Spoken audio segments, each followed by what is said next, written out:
Direct News TV. September 18, 2023. Ukraine recaptures Klishchiivka, second eastern village in 3 days. Ukraine said it has taken back the eastern village of Klishchiivka, in what would be Ukraine's second significant gain in 3 days in its months-long counteroffensive against the Russian army. The village lies on higher ground about 9 kilometers, 6 miles, south of Bakhmut and has been the scene of intense fighting for weeks.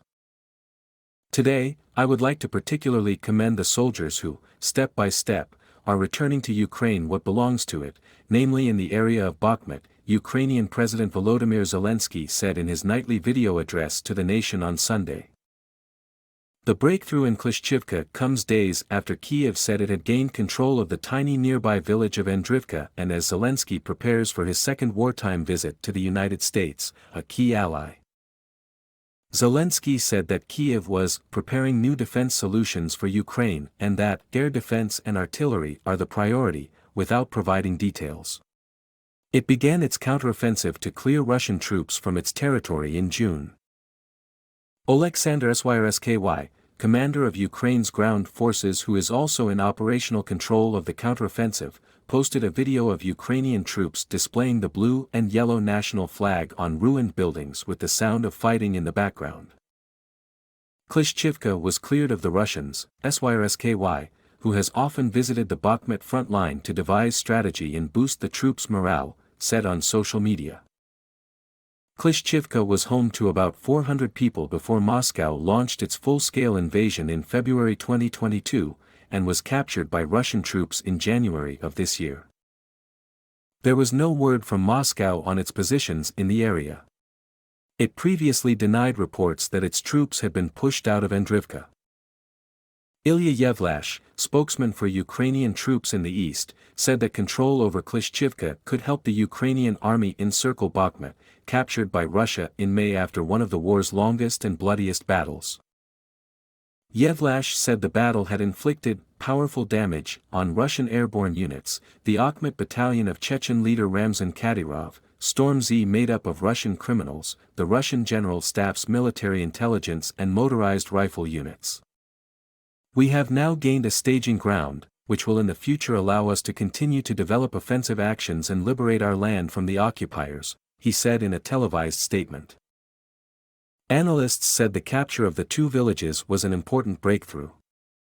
The liberation of Klishchiivka, as well as continued Ukrainian tactical gains northwest of Bakhmut are gains of strategic significance because they are allowing Ukrainian forces to fix a considerable portion of Russian airborne elements in the Bakhmut area, the Institute for the Study of War, ISW, a Washington, D.C.-based think tank, wrote in its daily update on the fighting. Steady advance. The latest news from Kyiv came as the U.S.'s highest-ranking military officer sought to temper hopes for a swift advance in the counteroffensive. General Mark Milley, the chairman of the Joint Chiefs of Staff, said that while the effort had been slower than the planners had anticipated, it had been steady. He dismissed suggestions from some that the offensive had failed, arguing that Ukraine had a lot of combat power remaining. The Ukrainians are not a spent force. However, he warned, it'll take a considerable length of time to militarily eject all 200,000 or plus Russian troops out of Russian-occupied Ukraine. That's a very high bar. It's going to take a long time to do it. NATO chief Jens Stoltenberg also warned there would be no swift end to the conflict, in an interview published on Sunday. Most wars last longer than expected when they first begin, Stoltenberg told Germany's Funk media group.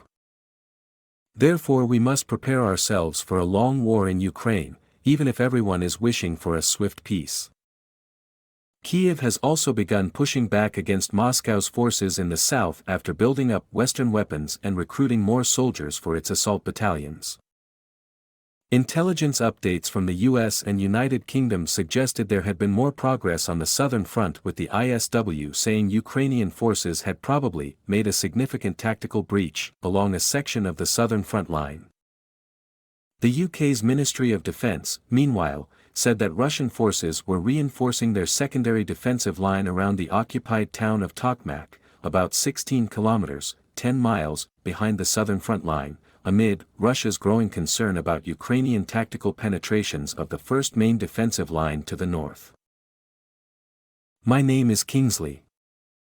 Please like, share, subscribe and hit that notification bell so you can be the first to be notified whenever we post. You won't regret it.